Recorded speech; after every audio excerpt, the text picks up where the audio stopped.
আমার একটা রাজনৈতিক আদর্শ রয়েছে। আমি যতদিন দায়িত্ব পালন করেছি ক্রিকেটে, আমি কখনোই রাজনৈতিক পরিচয় সামনে আনিনি। আমি ছাত্র জীবনে জাহাঙ্গীরনগর বিশ্ববিদ্যালয়ের ছাত্র ছিলাম। আমি জাহাঙ্গীরনগর বিশ্ববিদ্যালয়ের ছাত্রদলের ভিপি ছিলাম দুইবার। পরবর্তীতে আমি কেন্দ্রীয় কমিটিতে ছিলাম, স্বেচ্ছাসেবক দল কেন্দ্রীয় কমিটিরও কিন্তু আমি স্পোর্টস সেক্রেটারি ছিলাম। সো রাজনৈতিকভাবে সম্পৃক্ততাটা আমার কিন্তু অনেক দিনের।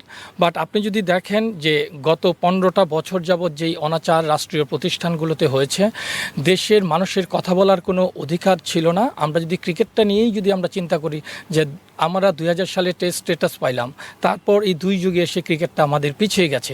সো প্রত্যেকটা জায়গায় কিন্তু অনিয়ম অনাচার সব কিছু ছিল। সো সব কিছুর প্রেক্ষিতেই কিন্তু দেশটা যেভাবে পরিচালিত হচ্ছিল, আমি ওইটার সঙ্গে আসলে অ্যাডজাস্ট করতে পারছিলাম না। আমার কথা বলার অধিকার ছিল না, কোনো কিছুই ছিল না।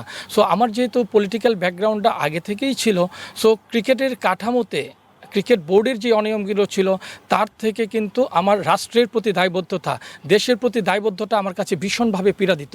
এই কারণেই যখন গত নির্বাচন হয়ে গেল, গত নির্বাচনের আগে কিন্তু প্রত্যেকটা আমার সরকার বিরোধী যেই মুভমেন্টগুলো ছিল, যেহেতু আমি বিএনপির জাতীয়তাবাদী দলের রাজনীতিতে আদর্শ বিলং করি, সে কারণেই কিন্তু আমার এবং দেশের প্রতি দায়বদ্ধতা থেকেই কিন্তু আমি সেদিন সব কিছু ভুলে গিয়েই কিন্তু আন্দোলনের সামনে দাঁড়িয়েছিলাম। পরবর্তীতে যখন এটা নিয়ে অনেক কথা হলো বোর্ড পরিচালকদের মধ্যে, সব কিছু থেকে আমার উপর একটা চাপ তৈরি হতে থাকলো। সঙ্গেই কিন্তু আমি এটা রিজাইন দিই। রিজাইন দেওয়ার পর দেশি গণমাধ্যম এবং ইন্টারন্যাশনাল মিডিয়াতে এই জিনিসটা অনেক বড় করে প্রচার হয়েছে। সো সব কিছু মিলিয়ে চাপ তো অবশ্যই ছিল, ডেফিনেটলি চাপ ছিল। আমি আমার পরিবার নিয়ে আমাকে দেশের বাইরে থাকতে হয়েছিল। সেই চাপের ফলে আমি যখন পদত্যাগ করি, এই জিনিসটা একটা আউটব্রাস্ট হয়ে যায়। হ্যাঁ, দেশের মধ্যে হয়, আন্তর্জাতিকভাবে হয়। তারপর আমি নামগুলো বলতে চাই না। হ্যাঁ, এই নামগুলো বলাটা এখন এই প্রেক্ষাপটে আমার উচিত হবে না। তারপর আমি আর পরিবার নিয়ে কিন্তু প্রায় 2 মাস আমি বাইরে ছিলাম। তারপর যখন পরিস্থিতি স্বাভাবিক হয়, তারপর আমি আবার ব্যাক করি। সো আমার কাছে মনে হয় যে আমার দেশের প্রতি দায়বদ্ধতার সেই জায়গা থেকেই মূলত আমি এই সিদ্ধান্তটা নিয়েছিলাম। আমার সবসময় মনে করেছি যে আমি আমার সততা এবং ন্যায়ের পক্ষে আমি সারা জীবন আমি লড়েছি। আমি ক্রিকেটার থেকে ক্রিকেটার্স অ্যাসোসিয়েশনের সেক্রেটারি হয়েছে। আমি সবসময় প্লেয়ারদের সঙ্গে ছিলাম। আমি সবসময় আমি ফাইট করেছি। হ্যাঁ, সীমাবদ্ধতা অবশ্যই ছিল, আমারও সীমাবদ্ধতা ছিল। সীমাবদ্ধতার বাইরে কিন্তু আমি আপনি কেউ না। বাট আমার কাছে মনে হয়েছে যে এই রাষ্ট্র ব্যবস্থায় যেই আপনার অনাচার ছিল, যেই স্বেচ্ছাচারিতা ছিল, যে ফ্যাসিজম ছিল, এটার বিরুদ্ধে আমাদের কথা বলা উচিত। সেই জায়গা থেকেই কিন্তু আমি কথা বলেছি। আমার কাছে মনে হয়েছিল সেদিন এটাই সঠিক। আপনি যদি পরবর্তীতে দেখেন, হয়তো ওই সময় রাষ্ট্রের পরিবর্তন হয়নি। আপনি 5ই আগস্ট পরবর্তী সময়ে পরিবর্তন হয়েছে। 5ই আগস্টেও কিন্তু আমি রাজপথে সম্মুখ সারিতে কিন্তু ছিলাম।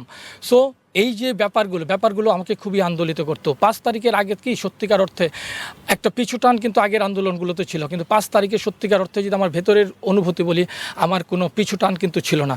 হ্যাঁ, আমার কাছে মনে হয়েছিল যে এনাফ ইজ এনাফ, হ্যাঁ, ফর দিস গভর্নমেন্ট। সো আমাদের একটা স্ট্যান্ড নেওয়া উচিত, এবং এই স্ট্যান্ডটা যার ঘরে ফিরে না যাওয়ার স্ট্যান্ড। এটাই কিন্তু আসলে ছাত্র জনতা বলি, আমাদের সবার বলি, এই জিনিসটা কিন্তু একটা টনিক হিসেবে কাজ করেছে, এবং এ কারণেই কিন্তু এরকম একটা ফ্যাসিজম সরকারের কিন্তু পতন হয়েছে। সো আমার কাছে মনে হয় যে ফ্যাসিজম সরকারের পতনের পর আমরা ক্রিকেটটাকে যেইভাবে আশা করেছিলাম, হ্যাঁ, সেই লক্ষ্যে তো আমরা যাইনি। আমরা কিন্তু সঠিক পথে কিন্তু ক্রিকেটটা নেই। সো এটাও কিন্তু একটা বড় চ্যালেঞ্জ যে জুলাই আগস্ট পরবর্তী সময়ে দেশটা নতুনভাবে গড়ে উঠবে, ক্রিকেটটা নতুনভাবে পরিচালিত হবে, একটা গণজাগরণ তৈরি হবে। এটাই কিন্তু আমাদের জন্য অনেক বেশি চ্যালেঞ্জ ছিল। বাট এই জায়গাটায় আমি উন্নতির কোনো লক্ষণ দেখতে পাচ্ছি না। আমাদের সম্মানিত ক্রীড়া উপদেষ্টা, তিনি কিন্তু অনেক চেষ্টা করেছেন, ক্রিকেট বোর্ডে অনেকবার এসেছেন। হ্যাঁ, তার কিন্তু চেষ্টাটা ছিল। আমরা সংস্কারের কথা বলছি, সেই সংস্কারের কথাও কিন্তু উনিও কিন্তু বলেছিলেন। But this is very unfortunate, cricket বোর্ডে এই ধরনের কোনো সংস্কার পরিলক্ষিত হচ্ছে না।